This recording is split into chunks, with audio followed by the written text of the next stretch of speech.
कि इस national conference के लिए एक बड़ी परेशानी सामने है, क्योंकि आगा सैयद रूहुल्लाह मेहदी जो मेंबर पार्लियामेंट है श्रीनगर से, उन्होंने फिलहाल इस पूरे कैंपेन से दूरी बनाने का फैसला ले लिया है। और यही वजह है कि कल ना आगा महमूद के पर्चे नामजदगी दाखिल करते वक्त वो कहीं पर दिखे और ना ही बाद में उनकी तरफ से कोई अपील है। मेंबर पार्लियामेंट आगा सैयद रूहुल्लाह मेहदी ने पार्टी कैंपेन से दूर रहने का ऐलान कर दिया है।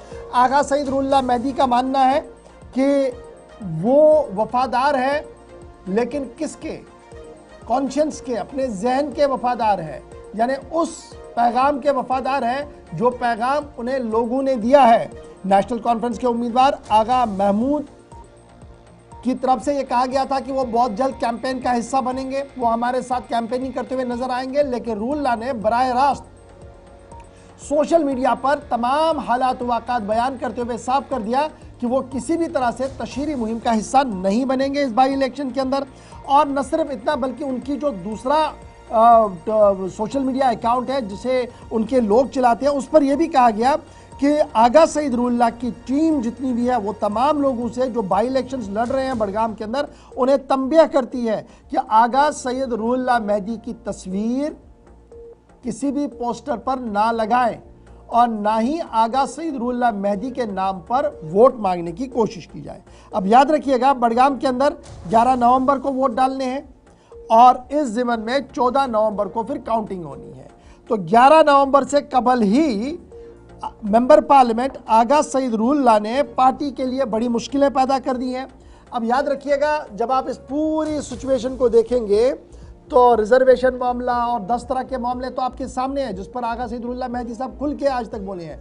लेकिन दरपर्दा कहानियां और भी हैं जो बड़गाम के लोगों के सामने हैं, उन लोगों के सामने हैं जिन्होंने कल 11 तारीख को वोट करना है।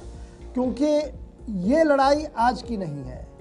बड़गाम के अंदर हुकूमती लड़ाइयाँ, बड़गाम के अंदर एमपीज़ की लड़ाइयाँ, एमएलएज़ की लड़ाइयाँ या इस तरीके का मामला कोई नया नहीं है आज, जिस पर आप देखेंगे कि रूहुल्लाह मेहदी साहब ने कोई नया बोर्ड लिया होगा। इससे कबल भी 96 के चुनाव के बाद या उससे आसपास जब आप देखेंगे तो इस तरीके की सिचुएशन कई बार पैदा हुई है। नेशनल कॉन्फ्रेंस ने कंट्रोल किया है, हर बार नेशनल कॉन्फ्रेंस जहाँ से जीत कर आई है, एक मेजॉरिटी पोर्शन नेशनल कॉन्फ्रेंस के पास चला गया है। और यही वजह है कि उन्हें आज भी उम्मीद है कि आगा सैयद रूहुल्लाह मेहदी भी ज़रूर कैंपेन का हिस्सा बनेंगे और यहाँ पर वो आएंगे। उमर अब्दुल्ला साहब या उनकी पार्टी का मानना है, लेकिन रूहुल्लाह मेहदी साहब का मानना है कि जनाब इनर वॉइस जो हमारी है, जो हमारी कॉन्शियस है, मैं वो मानता हूँ, सियासत को मैं ज़्यादा टो नहीं करता हूँ। बहरहाल हालात ये कि रूहुल्लाह मेहदी साहब फिलहाल यहाँ पर कहीं पर भी आपको फिगर में नज़र नहीं है। हमारे ज़रा ये कह रहे हैं कि रूहुल्लाह मेहदी साहब शायद दिल्ली चले जाएंगे या ईरान चले जाएंगे जब तक ये चुनाव सारा मुकम्मल होगा, ये ज़रा हमारे बता रहे हैं। लेकिन फिलहाल कोशिश की जा रही है नेशनल कॉन्फ्रेंस की टॉप लीडरशिप से, जिनमें तनवीर अली सादिक है, दीगर लोग हैं,